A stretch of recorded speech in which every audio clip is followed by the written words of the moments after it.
So I think in the interest of time, I'm just going to walk you through the crux of my presentation is are the newer technologies really helping us, and where do we stand from the current evidence of knowledge about newer technologies. So keratoconus is one disease where I think there are varied management protocols applicable in the different stages of keratoconus which we look at, and most of us, when we need surgical intervention, what we do is we do DALC is the surgical option which we have. So this is a big bubble DALC in one of my pediatric patients here, and I think the clarity of vision which DALC affords is is the best which we probably have when we look at lamellar surgery interventions for keratoconus. So it's conventional, it's been there for a long period of time. So now moving over and looking at instead of tissue replacement surgery, which keratoplasty largely is, we are now looking at tissue addition keratoplasty procedures, and more of this is being adopted in keratoconus practice here. So what we have with us is intrastromal keratoplasty, Bowman's layer transplantation, collagen allogenic intrastromal ring segment implantation. And these are the three ones which are probably being looked at in an increasing manner of late here. The Bowman's layer transplantation has a little learning curve. It's a little more tedious to create these grafts. We have very little literature about just about 2 or 3 studies which talk about the long-term results of Bowman's layer transplantation, but all report about a 70% success rate in the management of arresting progressive keratoconus and providing good visual outcomes for our patients.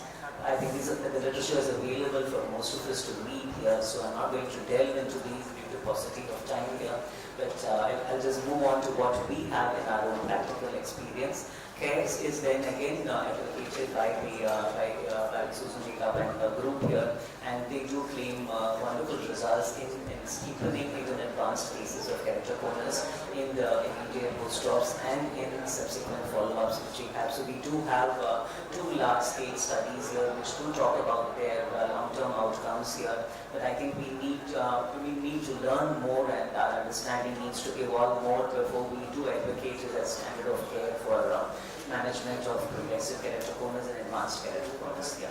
What we are now looking at is intrastromal lamellar keratoplasty, where we do place we dissect a tunnel in the host cornea, and we place lenticular tissue or host tissue on the eyes here. So I do adopt doing this on patients who are not amenable to contact lens wear and do not want an invasive keratoplasty procedure here.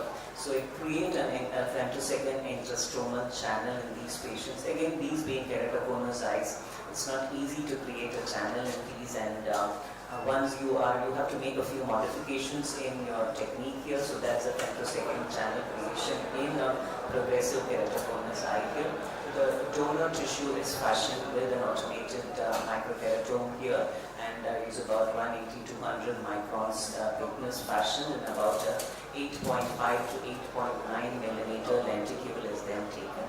The femtosecond channel lamellar dissection is then opened up with a simple lamellar dissector here, as you can see here, and the donor's tissue which has been fashioned is then inserted into it. So this is a less invasive procedure. It's a newer tissue addition procedure which a few of us are looking at and seeing if this will help us. And after the tissue addition, the lenticule is placed in the lamellar dissection.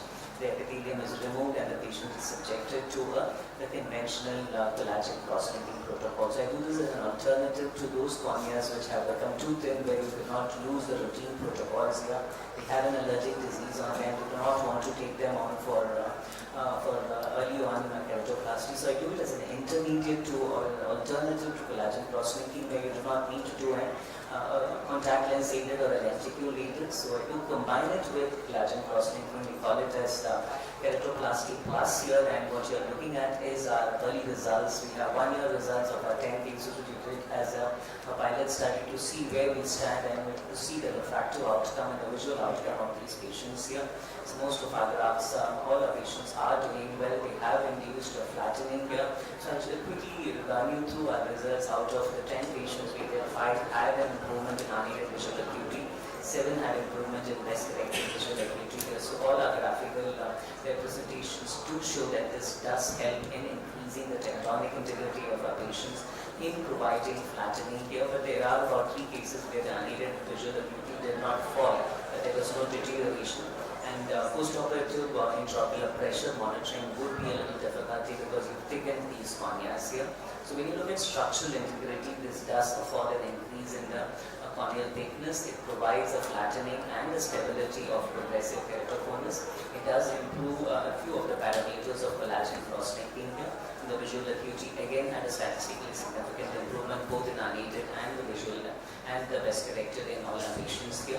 The corneal aberrations did not improve here. So when I do compare patients who have had an intrastromal lenticular keratoplasty with the collagen cross-linking vis-a-vis a dull, the clarity of vision still seems to be better in groups which have the dull, obviously because you do not have 2 interfaces which you have when you are putting in a lenticule compared to what you have in dull is only a single interface. So currently it still is probably just an alternative modality for those cases where you cannot take them off. We need to understand more and probably more literature will help us see where we stand in terms of tissue addition keratoplasty. I do thank our team which works with me in our Indian Institute of Medical Sciences, and I think you can read more about this on our February issue. We have a comprehensive cover of lenticular addition techniques in keratoconus. Thank you for your patient hearing.